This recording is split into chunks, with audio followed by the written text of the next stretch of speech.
الحمد لله وكفى وسلام على عباده الذين اصطفى أما بعد أعوذ بالله من الشيطان الرجيم بسم الله الرحمن الرحيم كل من عليها فان ويبقى وجه ربك ذو الجلال والإكرام وقال النبي صلى الله عليه وسلم من كان آخر كلامه لا إله إلا الله دخل الجنة۔ عقیدت کے ساتھ عبادت کی نیت سے سبھی حضرات درود شریف پڑھیں۔ اللہم صلی علی محمد وعلی آل محمد کما صلیت علی ابراہیم وعلی آل ابراہیم انک حمید مجید۔ اللہم بارک علی محمد وعلی آل محمد کما بارکت علی ابراہیم وعلی آل ابراہیم انک حمید مجید۔ میرے محترم بزرگوں اور دوستو، اس دنیا کے اندر اللہ تعالیٰ نے اپنا یہ نظام بنایا ہے کہ جو بھی اس دنیا کے اندر آئے گا وہ ایک نہ ایک دن یہ دنیا چھوڑ کر کے جائے گا۔ وہ چاہے کوئی بھی مخلوق ہو، چاہے وہ انسان ہو یا جنات ہو، فرشتے ہو، ناری ہو، نوری ہو، چرند پرند درند حیوانات جمادات، جتنی بھی مخلوقات ہیں ان تمام مخلوقات کے لیے اللہ نے یہ فیصلہ فرمایا ہے کہ وہ اپنا وقت مقرر کر کے دنیا سے جائے گی۔ اس کائنات کے اندر ہمیشہ رہنے والی ذات صرف اور صرف اللہ کی ہے۔ اللہ کے علاوہ ہر ایک کو فنا ہے، کسی کو بقا نہیں ہے۔ یہاں تک کہ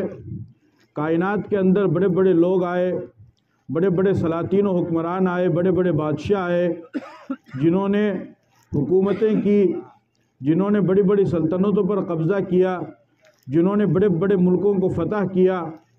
اور جن کی بادشاہی کا سکہ چاروں طرف پھیلا ہوا تھا، اور جن کی حکومتیں انتہائی وسیع پیمانے پر، انتہائی وسیع و عریض زمین پر پھیلی ہوئی تھی، لیکن باقی کوئی بھی نہیں رہا، چاہے وہ وقت کے بادشاہ ہوں، وقت کے برے لوگ ہوں یا وقت کے اچھے لوگ ہوں، یہاں تک کہ انبیاء و صالحین، وہ ان کو بھی دنیا سے جانا پڑا۔ اس دنیا کے اندر جتنی بھی چیزیں ہیں ان تمام چیزوں کے اندر لوگوں نے اختلاف کیا، کوئی ایک رائے پر متفق نہیں ہوا۔ یہاں تک کہ کائنات کے اندر کوئی چیز ایسی نہیں ہے کہ جس میں لوگوں نے اختلاف نہ کیا ہو۔ یہاں تک کہ قرآن کے بارے میں لوگوں نے اختلاف کیا، کسی نے مانا کسی نے انکار کر دیا۔ رسول کے بارے میں لوگوں نے اختلاف کیا، کسی نے مانا کسی نے انکار کر دیا۔ مذہب اسلام کے بارے میں لوگوں نے اختلاف کیا، کسی نے مانا کسی نے انکار کر دیا۔ یہاں تک کہ ان تمام چیزوں کو تو چھوڑیے، اللہ رب العزت کی ذات کے بارے میں بھی لوگوں نے اختلاف کیا، کسی نے مانا اور کسی نے انکار کر دیا۔ جنہوں نے مانا وہ مومن ہو گئے اور جنہوں نے انکار کیا وہ غیر ایمان والے ہوئے۔ تو اللہ کی ذات کے بارے میں، وہ اللہ جو زمین و آسمان کا خالق اور مالک ہے، وہ اللہ جو انسانوں کا خالق اور مالک ہے، وہ اللہ جو فرشتوں اور جنات کا خالق اور مالک ہے، وہ اللہ جو کائنات کی ایک ایک چیز کا خالق اور مالک ہے، اس اللہ کے بارے میں بھی لوگوں نے اختلاف کیا۔ کچھ اللہ کے وجود کو مانتے ہیں اور کچھ نہیں مانتے ہیں۔ جو اللہ کے وجود کو ماننے والے ہیں، جو اللہ کی ذات کو ماننے والے ہیں اور اس کی ذات پر ایمان لانے والے ہیں، ان کو موحد کہا جاتا ہے، ان کو توحیدی کہا جاتا ہے، اور جنہوں نے اللہ کی ذات کا انکار کیا ان کو ملحد اور دہریہ کہا جاتا ہے۔ تو جب اللہ کی ذات کے بارے میں اختلاف کیا گیا، اللہ کی ذات کو بھی نہیں چھوڑا گیا، اس کے بارے میں بھی لوگوں نے دو نظریے قائم کر لیے، دو رائے قائم کر لی۔ لیکن اس کائنات کے اندر اگر کوئی چیز ایسی ہے کہ جس پر کسی بھی مذہب یا کسی بھی ملک یا کسی بھی علاقے یا کسی بھی خطے یا کسی بھی نسل کے کسی بھی انسان نے کوئی بھی اختلاف نہیں کیا ہے، تو وہ ایک چیز ہے اور وہ موت ہے، جس پر سب کا اتفاق ہے۔ چاہے وہ کسی بھی مذہب سے تعلق رکھنے والا ہو، مسلمان ہو تو اس کا بھی اس بات پر یقین ہے کہ انسان کو موت آئے گی، غیر مسلم ہو وہ بھی اس بات کو مانتا ہے کہ انسان کو موت آئے گی، یہودی ہو وہ بھی اس بات کو مانتا ہے کہ انسان کو موت آئے گی، عیسائی ہو وہ بھی اس بات کو مانتا ہے کہ انسان کو موت آئے گی، بت پرست ہو وہ بھی اس بات کو مانتا ہے کہ انسان کو موت آئے گی، آتش پرست ہو وہ بھی اس بات کو مانتا ہے کہ انسان کو موت آئے گی، خدا کو نہ ماننے والا ہو، خدا کا انکار کرنے والا ہو، ملحد اور دہریہ ہو وہ بھی اس بات کو مانتا ہے کہ انسان کو موت آئے گی۔ موت کے اوپر سب کا اتفاق ہے، کسی کا کوئی اختلاف نہیں، اور یہ اس وجہ سے کہ اللہ نے اس کائنات کے اندر نظام ایسا بنایا ہے کہ کوئی باقی رہے گا نہیں۔ اس کائنات کے اندر جو سب سے بڑا اور سب سے بڑا اولو العزم جو طبقہ ہے، بلکہ اس کائنات کے اندر اللہ تعالیٰ نے تقریباً 18,000 مخلوقات پیدا فرمائی ہے۔ ان میں فرشتے ہیں جن کو اللہ نے نور سے پیدا کیا، اور اللہ نے جنات کو آگ سے پیدا کیا، اسی طریقے سے انسان اللہ کی مخلوق ہے، حیوان اللہ کی مخلوق ہے، پہاڑ اللہ کی مخلوق ہے، آسمان اللہ کی مخلوق ہے، زمین اللہ کی مخلوق ہے، چاند سورج ستارے سیارے یہ آسمان یہ اللہ کی مخلوق ہے، اور دریا یہ اللہ کی مخلوق ہے، جنت اللہ کی مخلوق ہے، جہنم اللہ کی مخلوق ہے۔ اس طریقے سے اللہ رب العزت نے کم و بیش 18,000 مخلوقات اس دنیا کے اندر پیدا فرمائی ہے، لیکن ان 18,000 مخلوقات میں سب سے زیادہ فضیلت، سب سے زیادہ مقام، سب سے زیادہ مرتبہ، سب سے زیادہ عزت، سب سے زیادہ اہمیت، سب سے زیادہ عظمت اللہ نے انسان کو عطا فرمائی ہے۔ سب سے زیادہ مقام اللہ نے انسان کو دیا ہے۔ فرمایا وَلَقَدْ كَرَّمْنَا بَنِي آدم، کہ ہم نے بنی آدم کو عزت عطا فرمائی۔ فرمایا لَقَدْ خَلَقْنَا الْإِنسَانَ فِي أَحْسَنِ تَقْوِيمٍ، ہم نے انسان کو بہترین خوبصورت سانچے میں ڈالا ہے۔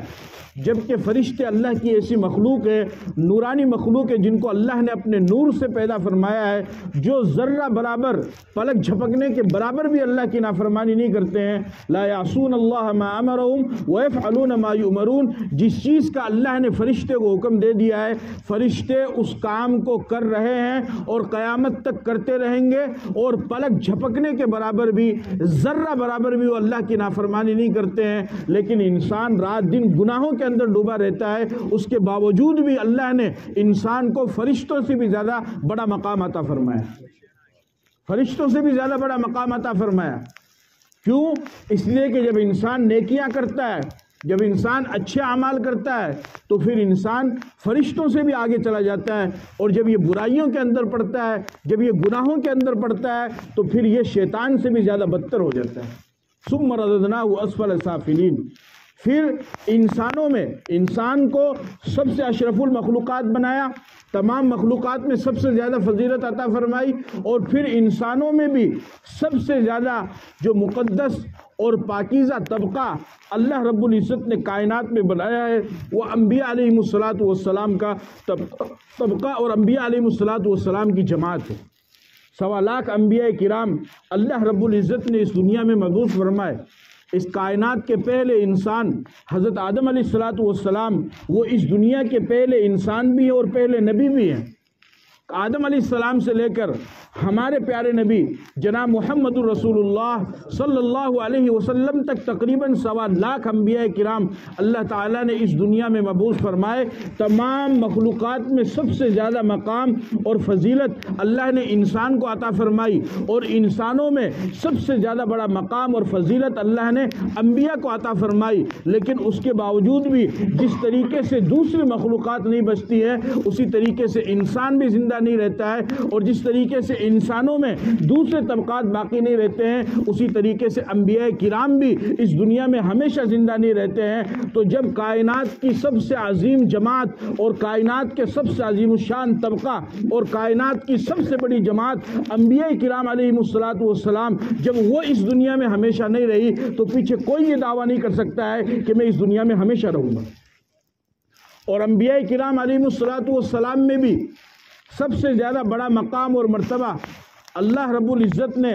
ہمارے نبی پاک صلی اللہ علیہ وسلم کو عطا فرمایا۔ آپ سید الانبیاء ہیں،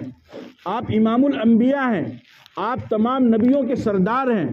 آپ تمام اولیاء کے سردار ہیں، تمام صالحین اور اتقیاء کے آپ سردار ہیں۔ نبیوں کی امامت اللہ رب العزت نے ہمارے پیغمبر سے کروائی ہے۔ اللہ تعالیٰ نے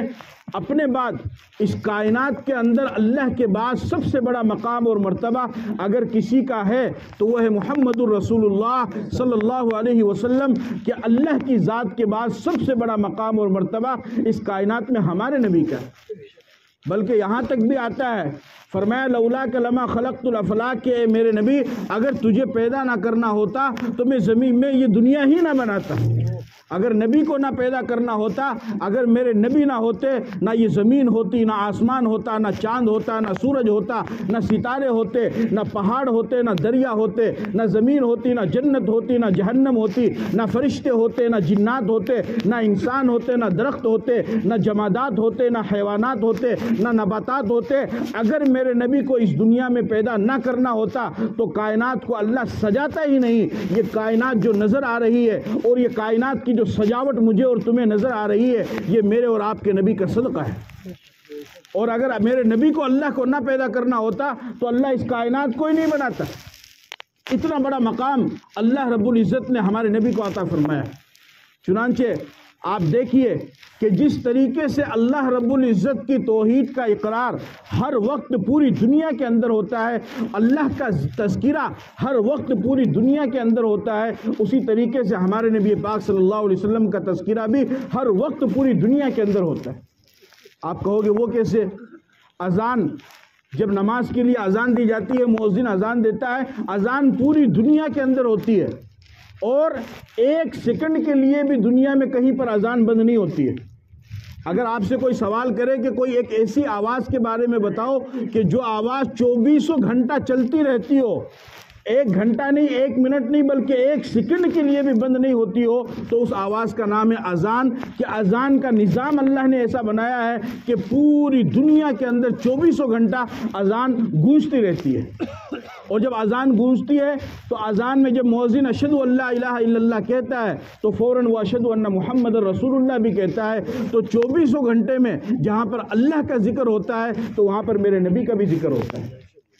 اور پھر جب نماز کھڑی ہوتی ہے تو اس وقت تکبیر کہنے والا تکبیر کہتا ہے، تکبیر کہنے والا جہاں پر اشہد ان لا الہ الا اللہ کہتا ہے وہیں پر اشہد ان محمد رسول اللہ بھی کہتا ہے۔ تو 24 گھنٹہ جہاں پر بھی نماز کھڑی ہوتی ہے، جو جہاں پر بھی جماعت کرتے ہیں، چاہے وہ مسجد میں جماعت کریں یا اپنے گھر میں جماعت کریں یا اپنی دکان میں جماعت کریں یا اپنے آفس میں جماعت کریں یا اپنی کمپنی میں جماعت کریں یا اپنی فیکٹری میں جماعت کریں یا اپنے کھیت میں جماعت کریں یا اپنے باغ میں جماعت کرے یا جنگل میں جماعت کرے یا کہیں پر بھی جماعت کرے، جب بھی جماعت کی جائے گی تو جماعت نماز شروع کرنے سے پہلے تکبیر کہی جاتی ہے، اور تکبیر کہنے والا اشہد ان لا الہ الا اللہ کہہ کر اگر اللہ کی وحدانیت کا اقرار کرتا ہے تو اشہد ان محمد رسول اللہ کہہ کر وہ میرے نبی کی رسالت کا بھی اقرار کرتا ہے۔ اتنا بڑا مقام اللہ نے عطا فرمایا۔ عرش پر اللہ نے آپ کو بلایا، معراج اللہ تعالیٰ نے کروائی، اور عرش پر اللہ تعالیٰ نے اپنے سامنے ہمارے نبی کو عطا فرمایا۔ اتنا بڑا مقام اور اتنی فضیلت اور اتنی عظمت اور اتنی اہمیت ملنے کے باوجود بھی ایک وقت آیا کہ اللہ کے نبی صلی اللہ علیہ وسلم کی عمر جب 63 سال ہوئی تو پھر آپ کو بھی دنیا چھوڑ کر کے جانا پڑا۔ جب اللہ کے ذات کے بعد سب سے بڑا جس کا مقام اور مرتبہ ہے، جب وہ ہستی ہمیشہ کے لیے اس دنیا میں نہیں رہی تو بعد میں پیچھے کوئی ایسا نہیں ہے جو یہ دعویٰ کرے کہ میں اس دنیا میں ہمیشہ رہوں گا۔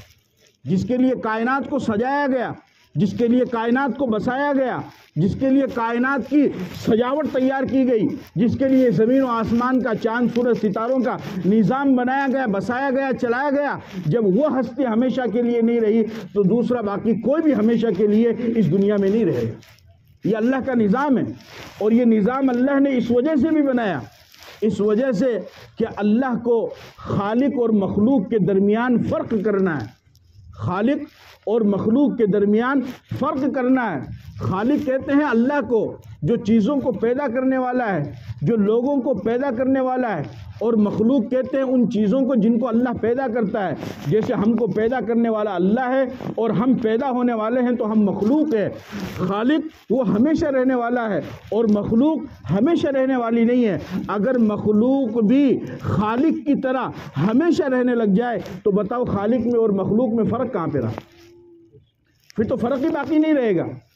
پھر تو فرق ہی باقی نہیں رہے گا۔ تو اللہ نے اس نظام کو چلانے کے لیے یہ نظام اس کائنات کے اندر بنایا ہے کہ اللہ رب العزت انسان کو موت دیتے ہیں،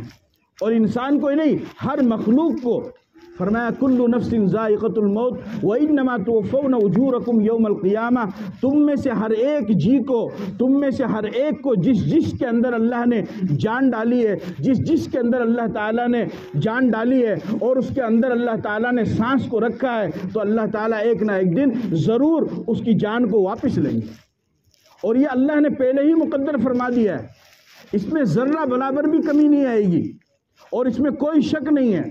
اذا جاء اجلهم فلا يستاخرون ساعة ولا يستقدمون، جب کسی کو موت آئے گی تو ایک سیکنڈ نہ آگے ہوگا نہ پیچھے ہوگا، جو وقت اللہ نے مقرر فرما دیا ہے اسی وقت میں انسان جائے گا۔ اس سے پہلے انسان کے اوپر مصیبت آ سکتی ہے، حالات آ سکتے ہیں، پریشانیاں آ سکتی ہے، بیماریاں آ سکتی ہے، تکلیفیں آ سکتی ہے، یہ ساری چیزیں ہو سکتی ہے، لیکن موت انسان کی اسی وقت آئے گی جب اللہ نے اس کے لیے مقدر فرما دیا ہے۔ اور یہ کب اللہ تعالیٰ نے کس کے لیے مقرر فرما دیا ہے، اس کا علم اللہ کے سوا کسی کو بھی نہیں، اس کا علم اللہ کے سوا کسی کو بھی نہیں ہے۔ چنانچہ امام مالک رحمۃ اللہ علیہ بہت بڑے امام گزرے ہیں فقہائے اربعہ میں، امام ابو حنیفہ کے بعد دوسرے نمبر پر ان کا مقام اور مرتبہ ہے۔ امام مالک رحمۃ اللہ علیہ مدینے کے اندر رہا کرتے تھے، اور ان کی یہ چاہت، ان کی یہ خواہش تھی کہ مجھے مدینے میں موت آئے۔ چنانچہ کافی عرصہ گزر گیا تو ایک مرتبہ خواب میں اللہ کے نبی صلی اللہ علیہ وسلم کی زیارت ہوئی، تو امام مالک رحمۃ اللہ علیہ نے نبی پاک صلی اللہ علیہ وسلم سے سوال کیا کہ یا رسول اللہ، میں اتنے دن سے آپ کے شہر مدینے کے اندر رہ رہا ہوں،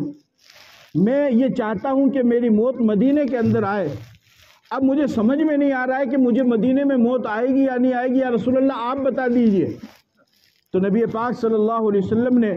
امام مالک رحمۃ اللہ علیہ کو 5 انگلیوں کا اشارہ کیا، وہ بیدار ہوئے۔ بیدار ہونے کے بعد ان کو سمجھ میں نہیں آیا کہ پیغمبر کیا کہنا چاہتے ہیں، کیا بتانا چاہتے ہیں۔ 5 سال مراد ہے، 5 مہینے مراد ہے، 5 ہفتے مراد ہے، یا 5 گھنٹے 5 منٹ، کیا ہے، کیا مراد ہے؟ اس وقت کے بڑے تعبیر بتانے والے تھے خواب کی امام ابن سیرین رحمۃ اللہ علیہ۔ ان کے پاس امام مالک رحمۃ اللہ علیہ نے ایک شخص کو بھیجا اور ان سے فرمایا کہ جاؤ ان سے خواب کی تعبیر پوچھ کر کے آؤ۔ چنانچہ وہ شخص گیا، امام ابن سیرین رحمۃ اللہ علیہ نے فرمایا کہ اللہ کے نبی صلی اللہ علیہ وسلم نے جو 5 انگلیوں کا اشارہ کیا، ان 5 انگلیوں سے مراد 5 سال یا 5 مہینہ یا 5 ہفتہ نہیں ہے، بلکہ اللہ کے نبی نے قرآن کریم کی اس آیت کی طرف اشارہ کیا ہے کہ جس میں اللہ رب العزت نے یہ ارشاد فرمایا ہے کہ 5 چیزیں ایسی ہیں کہ ان کا علم اللہ کے سوا کسی کو بھی نہیں ہے، یہاں تک کہ نبی کو بھی نہیں ہے۔ کتنی چیزیں ہیں؟ 5 چیزیں۔ 5 چیزیں ایسی ہیں کہ ان کا علم اللہ کے سوا کسی کو بھی نہیں ہے، یہاں تک کہ نبی کو بھی نہیں ہے۔ وہ 5 چیزیں کیا ہے؟ فرمایا ان اللہ عنده علم الساعہ، قیامت کب آئے گی؟ یہ تو طے ہے، یقینی ہے کہ قیامت آئے گی، لیکن قیامت کب آئے گی اس کا علم اللہ کے سوا کسی کو بھی نہیں، اللہ ہی کو معلوم ہے کہ قیامت کب آئے گی۔ دوسرا فرمایا وَيُنَزِّلُ الْغَيْثَ، بارش کب آئے گی اس کا علم بھی اللہ کے سوا کسی کو نہیں ہے۔ موسم کی اطلاع دینے والے موسم کی اطلاع دیتے ہیں اور بتاتے ہیں،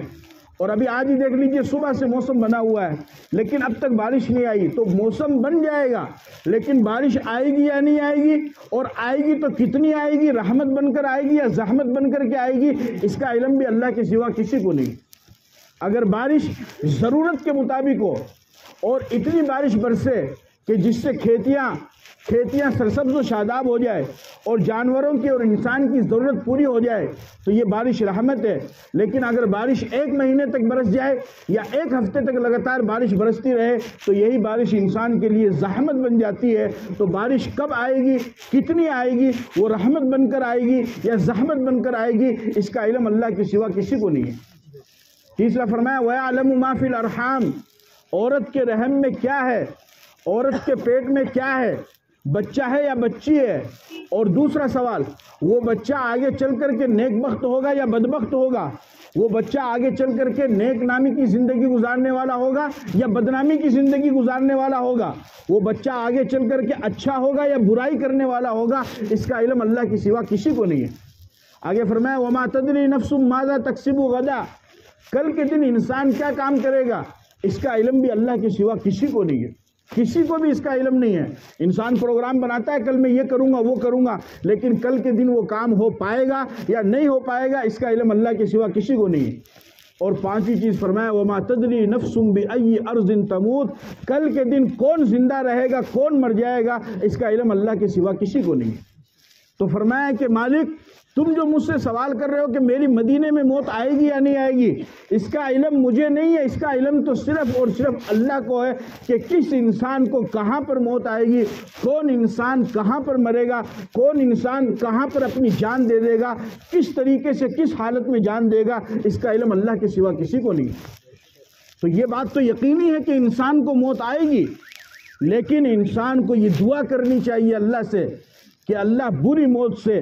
اچانک کی موت سے، حادثے کی موت سے ہماری حفاظت فرمائے۔ اور یہ اس وقت ہوگا کہ جب انسان صدقات کرے گا، کہ صدقہ کرنے سے اللہ رب العزت انسان کی بری موت سے محفوظ فرماتے ہیں، انسان کی بلاؤں سے اللہ حفاظت فرماتے ہیں۔ چنانچہ ایک صحابی کے بارے میں آتا ہے کہ وہ نابینا تھے، آنکھوں کی روشنی نہیں تھی، تو انہوں نے اپنے گھر سے ایک رسی باندھ رکھی تھی دروازے تک، اور جب کوئی سائل مانگنے کے لیے آتا، کوئی بھکاری مانگنے کے لیے آتا، تو وہ اس رسی کے سہارے سے جاتے اور اس سائل کو اپنے ہاتھ سے جو کچھ بھی ان کو دینا ہوتا تھا، صدقہ خیرات یا امداد کرنی ہوتی تھی، وہ ان کو دے دیا کرتے تھے۔ ان کے بیٹوں نے کہا کہ آپ آنکھوں سے نابینا ہیں، آپ معذور ہیں، اگر آپ کو کچھ دینا ہے تو آپ ہمیں بتایا کیجئے، ہم ان کو جا کر کے دے دیں گے۔ آپ نے یہ اتنی لمبی چوڑی رسی باندھی ہے، پھر آپ رسی کے سہارے سے چل کر کے جاتے ہیں اور اتنا پریشان ہوتے ہیں اور اپنے ہاتھ سے اس سائل کو اس مانگنے والے کو دیتے ہیں، اس کی کیا وجہ ہے؟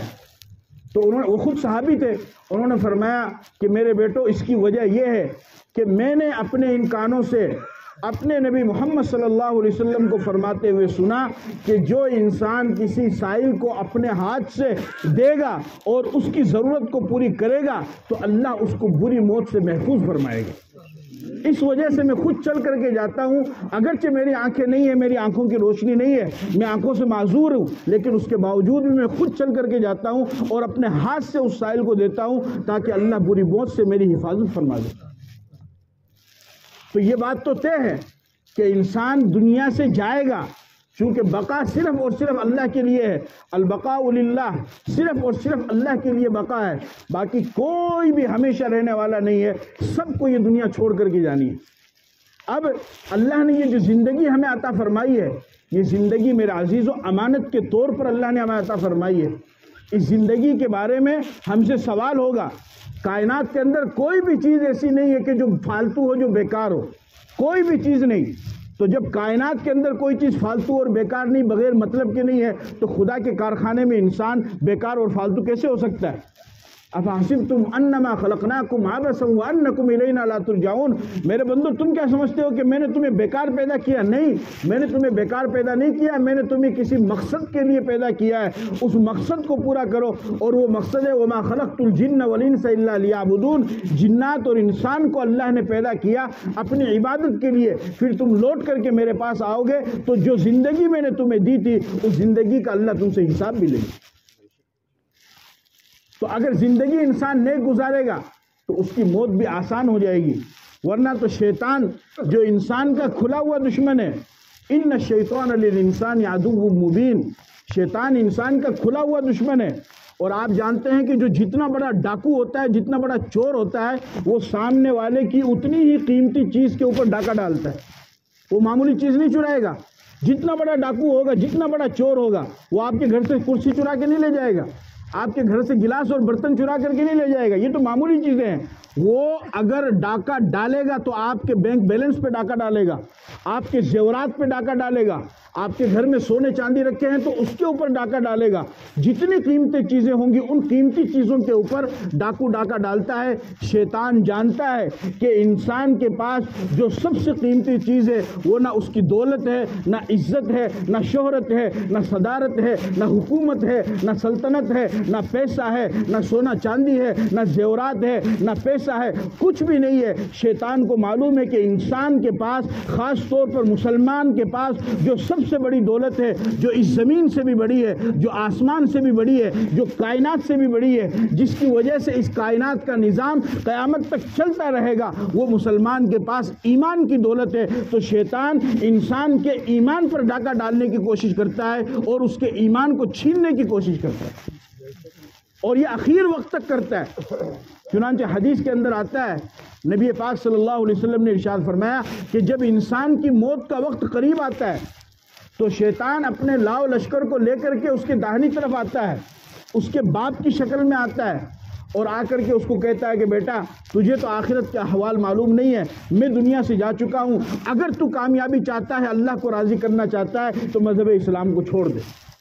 جبکہ اللہ کا فیصلہ کیا ہے؟ وَمَن يَبْتَغِ غَيْرَ الْإِسْلَامِ دِينًا فَلَن يُقْبَلَ مِنْهُ، مذہب اسلام کو چھوڑ کر جو انسان کسی بھی مذہب کو لے کر کے آئے گا تو اللہ کی بارگاہ میں مقبول نہیں ہوگا بلکہ مردود ہوگا۔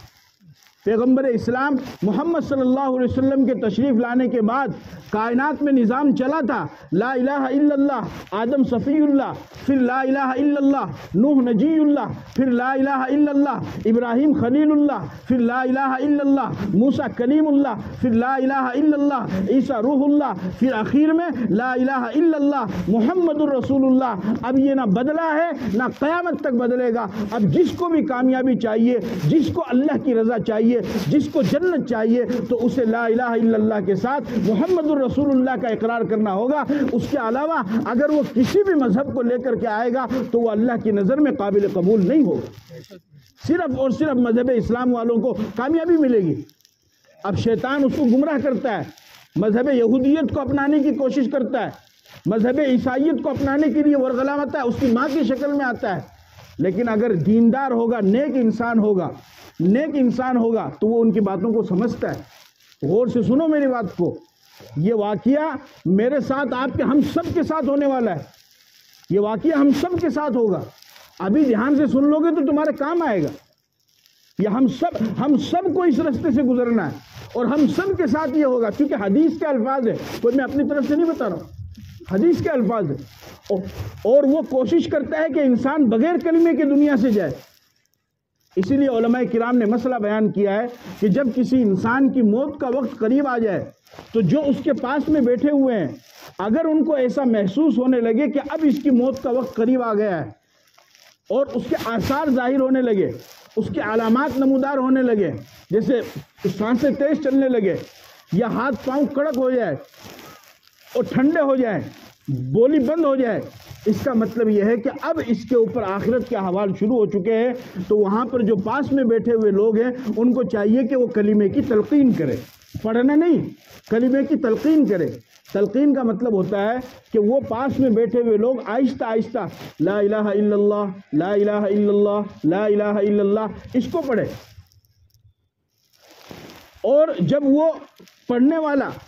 ایک مرتبہ لا الہ الا اللہ محمد الرسول اللہ کلمہ پڑھ لے، اس کے بعد میں خاموش ہو جاؤ۔ اب وہ یا تو دنیا سے چلا جائے گا، اس کا ٹائم پورا ہو چکا، آخری وقت چل رہا ہے۔ لیکن اگر کلمہ پڑھنے کے بعد پھر اس نے کوئی دوسری بات کر لی، یوں کہا من تو مال دادا جی سے ملاقات کرنی ہے، مال پاپا کڑ گئے بھی سے ملاقات کراؤ، مالا چھوڑ کے بھائی کڑ گیا، مال چھوڑ کے پوتا کڑ گیا، مالا بیٹا کڑ گیا، یعنی کلمہ پڑھنے کے بعد میں دوسری بات کری، دنیا کی بات کری، تو اب بھی کی جو آخری بات ہے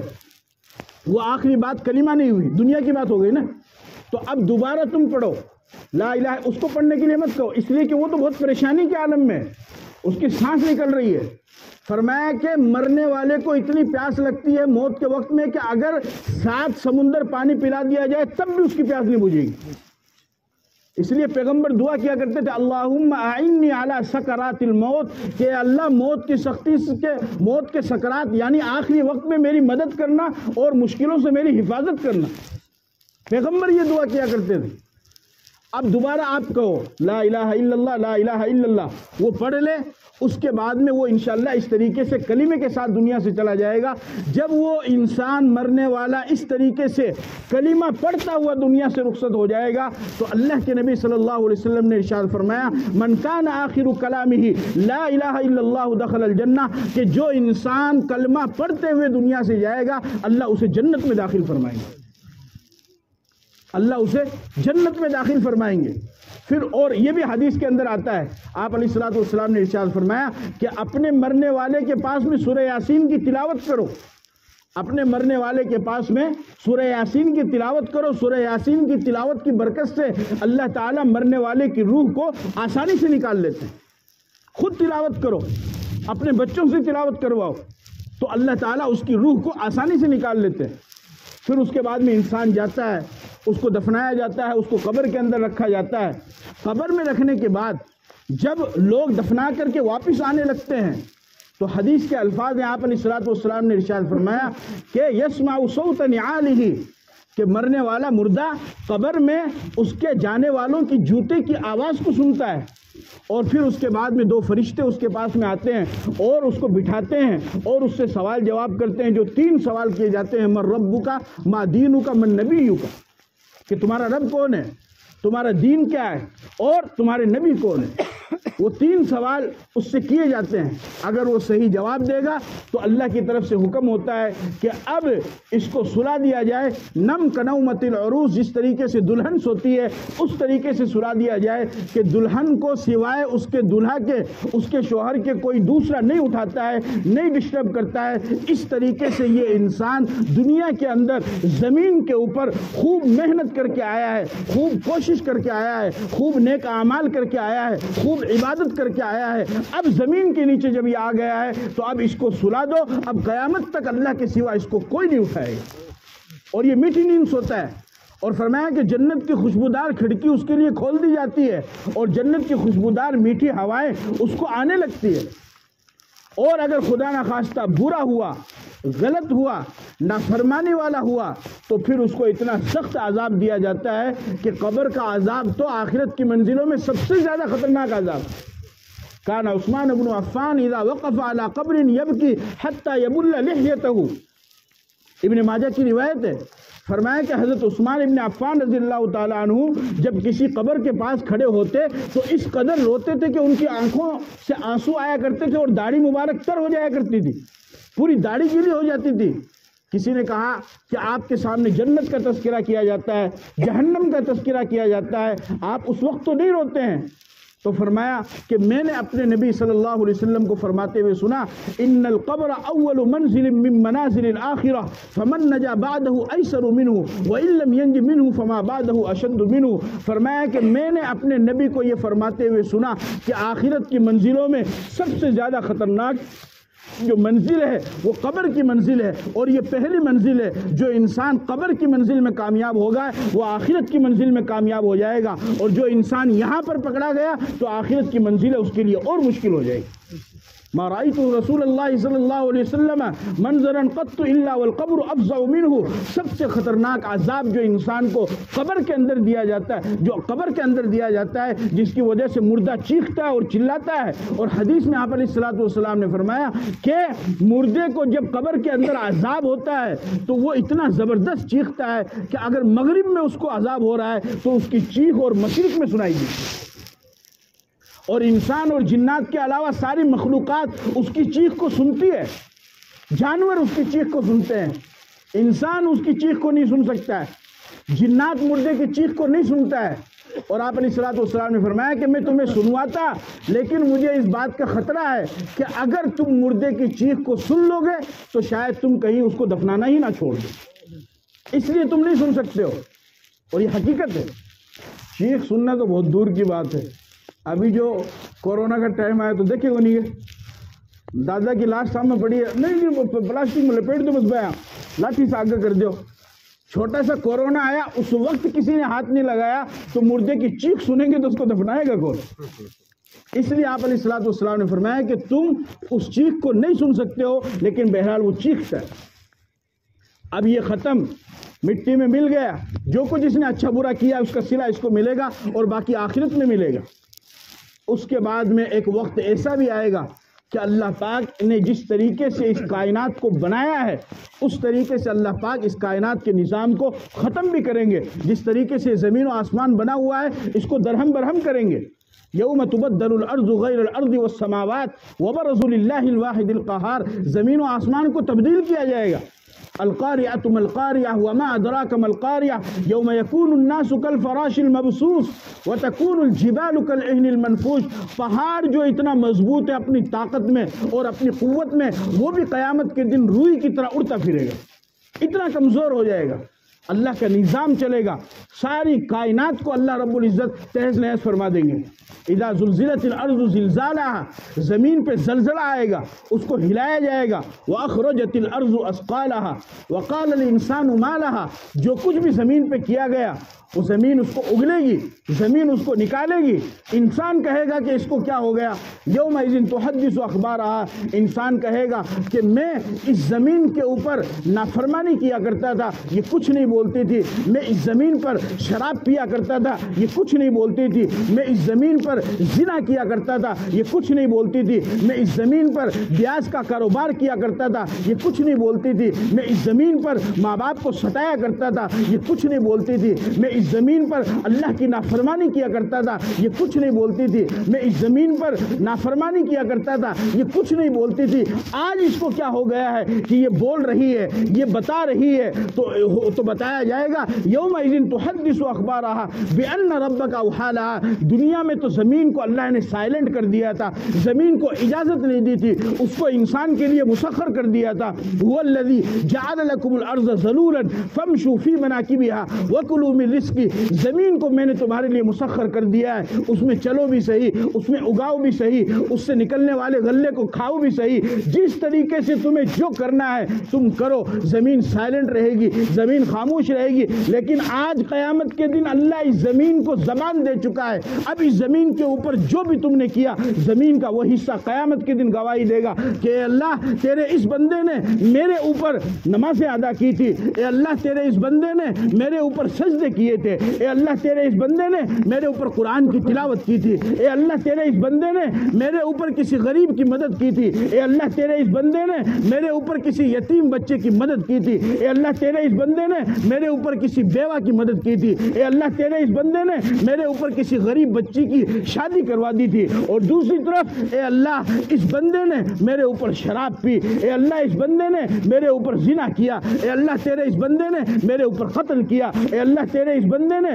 میرے اوپر نافرمانی کی، اے اللہ تیرے اس بندے نے میرے اوپر گناہ کیا. جو کچھ بھی زمین کے اوپر کیا گیا ہے، قیامت کے دن زمین ایک ایک چیز کو اگل کر کے اللہ کے سامنے رکھ دی.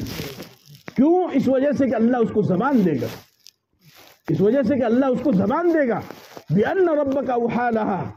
بِأَنَّ رَبَّكَ أَوْحَى لَهَا، اللہ کی طرف سے اس کو حکم ہوا ہے. يَوْمَئِذٍ يَصْدُرُ النَّاسُ أَشْتَاتًا لِيُرَوْا أَعْمَالَهُمْ فَمَنْ يَعْمَلْ مِثْقَالَ ذَرَّةٍ خَيْرًا يَرَهُ وَمَنْ يَعْمَلْ مِثْقَالَ ذَرَّةٍ شَرًّا يَرَهُ. اگر ذرہ برابر کسی نے بھلائی کی وہ بھی سامنے آئے گی، اگر ذرہ برابر کسی نے برائی کی وہ بھی سامنے آئے گی، کوئی چیز نہیں چھپے گی. یوم تجد کل نفس ما عملت من خیر محضرا، جو کچھ بھی تم نے کیا ہے سب کی سب سامنے آ جائے گی. اسی لیے علماء کرام فرماتے ہیں کہ اگر انسان سے زمین پر کوئی گناہ ہو جائے تو انسان کو چاہیے کہ فوراً وہ اس گناہ کی توبہ کر لے. فوراً اگر انسان اس گناہ کی توبہ کر لے گا تو اللہ رب العزت اس کے گناہ کو معاف فرمائیں گے. اور حدیث میں آپ علیہ الصلوۃ والسلام نے فرمایا التائب من الذنب کمن لا ذنب له، کہ گناہ سے توبہ کرنے والا ایسا ہے جیسا کہ اس نے گناہ کیا ہی. جب انسان توبہ کر لیتا ہے تو اللہ پاک زمین کو انسان کا وہ گناہ بھلا دیں گے اور پھر قیامت کے دن زمین کو وہ گناہ یاد ہی نہیں رہے گا. لیکن اگر توبہ نہیں کی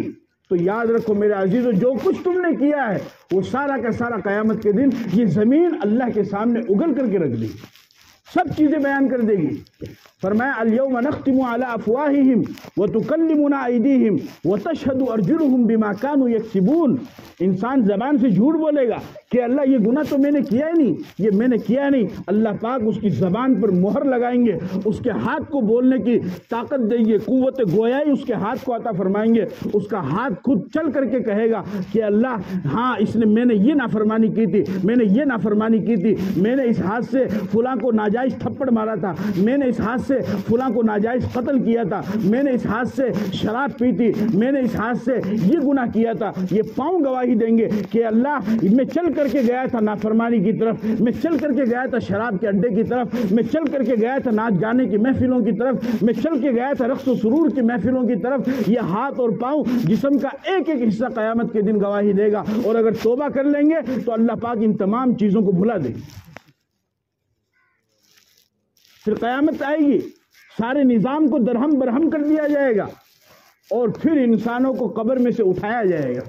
جو کچھ بھی اچھا یا برا کیا وہ سارا کا سارا انسان کے سامنے آئے گا، اور میدان محشر میں اللہ تعالیٰ اس کا حساب کتاب کریں گے۔ اگر نیکیاں ٹھیک رہی اور پلڑا نیکیوں کا بھاری رہا تو پھر اس صورت میں انسان کامیاب ہوگا، اس کے لیے جنت کا فیصلہ ہوگا، اور اگر برائیوں کا پلڑا بھاری ہو گیا تو پھر جہنم کا فیصلہ ہوگا۔ اور آخرت میں سوائے دو ٹھکانوں کے اور تیسرا کوئی ٹھکانہ نہیں ہے، یا تو جنت ہے یا جہنم ہے۔ فریق فی الجنت و فریق فی السعیر، ایک طبقہ جنت میں جائے گا، ایک طبقہ دوزخ میں جائے گا۔ لیکن میرے عزیزوں، میرے نوجوانوں، میں دیکھ رہا ہوں کہ میرے سامنے نوجوانوں کی ایک بہت بڑی تعداد بیٹھی ہوئی، میں مختصر کر کے اپنی بات ختم کرتا ہوں۔ آپ ان باتوں کو سن کر کے مایوس مت ہو جانا، اور بولو کیا ہوگا، اور یہ کہ مول صاحب کیا بتا رہے ہیں، میں تو سنے وہ نہیں، اور وہ روح کاٹے گا، وہ جان کاٹے گا، وہ ہتھوڑا مارے گا، آواز اللہ سے توبہ کرو۔ جب توبہ کر لیں گے اللہ گناہوں کو معاف فرما دیں گے۔ وہ اللہ ماں سے زیادہ اپنے بندے سے محبت کرتا ہے، ماں سے زیادہ بندے سے محبت کرتا ہے۔ اور یاد رکھو، انسان کے گناہ چاہے جتنے زیادہ ہو جائے، اللہ کی رحمت پھر بھی اس سے زیادہ ہے، چاہے جتنے ہو جائے۔ حدیث پاک کے اندر آتا ہے، اللہ تعالیٰ ارشاد فرماتے ہیں، حدیث قدسی ہے کہ اے میرے بندے، لو بلغت ذنوبک عنان السماء ثم استغفرتنی لاستغفرت لک ولا ابالی۔ فرمایا کہ میرے بندو تم گناہ کرنا شروع کرو، اور گناہ کرتے کرتے کرتے کرتے کرتے کرتے تم آسمان تک پہنچ جاؤ۔ پہلی بات تو یہ ہو ہی نہیں سکتا ہے، پہلی بات تو یہ نہیں ہو ہی نہیں سکتا ہے، لیکن پھر بھی مثال کے طور پہ مان لو۔ فرمایا کہ میرے بندو تم گناہ کرنا شروع کرو، اور گناہ کرتے کرتے کرتے کرتے آسمان تک پہنچ جاؤ، آسمان تک تم گناہ کر کے پہنچ جاؤ۔ ہوگا نہیں ایسا، لیکن مان لو کہ ایسا تم کر لو۔ اتنا گناہ کرنے کے بعد بھی اگر تم ایک مرتبہ مجھے کہو گے کہ اللہ مجھے معاف کر دے، تو میں تمہارے سارے گناہوں کو معاف کر دوں گا۔ ثم استغفرتنی غفرت لک ولا ابالی، اور مجھے کچھ بھی فرق نہیں پڑے گا۔ اور کسی کی ماں نے ایسے لال کو جنم نہیں دیا ہے کہ جو مجھ سے سوال کرے کہ تو نے ان کے گناہ کو معاف کیسے کیا۔ خدا سے کوئی پوچھنے والا نہیں ہے، خدا سے کوئی سوال کرنے والا نہیں ہے، خدا سب سے سوال کرے گا، خدا سے کوئی سوال نہیں کرنے والا۔ وہ چاہے تو سارے نافرمانوں کو جنت میں ڈال دے، اور وہ چاہے تو سارے فرما برداروں کو جہنم میں ڈال دے، اس کا فیصلہ ہے۔ وہ اپنے فیصلے میں اٹل ہے، وہ اپنے فیصلے میں اکیلا ہے، وہ اپنے فیصلے میں یکتا ہے، کوئی اس سے سوال کرنے والا نہیں۔ اس لیے اللہ کی رحمت کو سامنے رکھو، نیکیاں کرو، نیک اعمال کرو، صدقات کرو، مسجدوں میں پیسے لگاؤ، مدرسوں میں پیسے لگاؤ، مدرسوں میں پڑھنے والے بچوں کی مدد کرو، اپنے خرچے سے حافظ قرآن بناؤ، اپنے خرچے سے بچوں کو نازلہ قرآن پڑھاؤ۔ یاد رکھو، یہ وہ صدقہ ہے اور یہ وہ عمل ہے جو آپ کو بری موت سے تو بچائے گا ہی، لیکن دوزخ سے بھی اللہ تعالیٰ اس کی برکت سے آپ کو محفوظ رکھے گا۔ اب جانے والا تو دنیا سے چلا گیا، تو یاد رکھیے کہ موت پر عمل کا سلسلہ ختم ہو جاتا ہے۔ فرمایا حدیث پاک کے اندر آپ علیہ الصلوۃ والسلام نے، اذا مات الانسان انقطع عنه عمله الا من ثلاث، کہ جب انسان مر جاتا ہے تو اس کے عمل کا سلسلہ ختم ہو جاتا ہے، اب وہ کوئی عمل نہیں کر سکتا ہے۔ جو کچھ بھی آپ نے اچھا کیا برا کیا، وہ بس وہ زندگی بھر تک ہے۔ جیسے ہی سانس نکلی، روح آپ کی جسم سے نکلی، بس وہ عمل کا سلسلہ ختم۔ لیکن آپ علیہ الصلوۃ والسلام نے فرمایا کہ 3 کام ایسے ہیں کہ اگر انسان ان کو اپنی زندگی کے اندر کر لے تو اس کو ثواب ملتا ہی رہتا ہے، اور ثواب کا جو اکاؤنٹ وہ بند نہیں ہوتا ہے، چاہے کوئی ثواب پہنچائے یا نہ پہنچائے۔ فرمایا صدقۃ جاریہ او علم ينتفع به او ولد صالح يدعو له، کہ صدقہ جاریہ انسان کر کے جائے، صدقہ جاریہ انسان کر کے جائے کہ کہیں پر کنواں بنوا دیا، وہاں پر پانی لینے میں عورتوں کو دقت ہوتی ہے، 2-3 کلومیٹر دور جا کر کے ان کو پانی لانا پڑتا ہے، پانی کی دقت ہے، اور بہت نیچے ہے زمین کے، وہاں پر جا کر کنواں بنا دیا لوگوں کے لیے۔ جب تک اس گاؤں کے لوگ اس کنویں سے پانی پیتے رہیں گے، آپ مر کر کے قبر میں چلے جاؤ گے، گل جاؤ گے، سڑ جاؤ گے، آپ کا جسم کا ایک ایک ذرہ مٹی ہو جائے گا، لیکن آپ کو ثواب ملتا رہے گا۔ اسی طریقے سے جو دوسرے کام ہیں، کسی غریب کی مدد کر دینا وغیرہ، دوسرا آپ نے فرمایا او علم ينتفع به، انسان علم چھوڑ کر کے جائے جس سے لوگوں کو فائدہ ہو۔ جیسے ہمارے استاد نے ہمیں پڑھایا، اب میں آپ کو بتا رہا ہوں، آپ کسی اور کو بتائیں گے، یا میں اپنے شاگرد کو پڑھاؤں، پھر میرا شاگرد کسی اور کو پڑھائے گا، تو جب تک یہ پڑھنے پڑھانے کا سلسلہ چلتا رہے گا اس وقت تک اللہ تعالیٰ اس کو ثواب عطا فرمائیں گے۔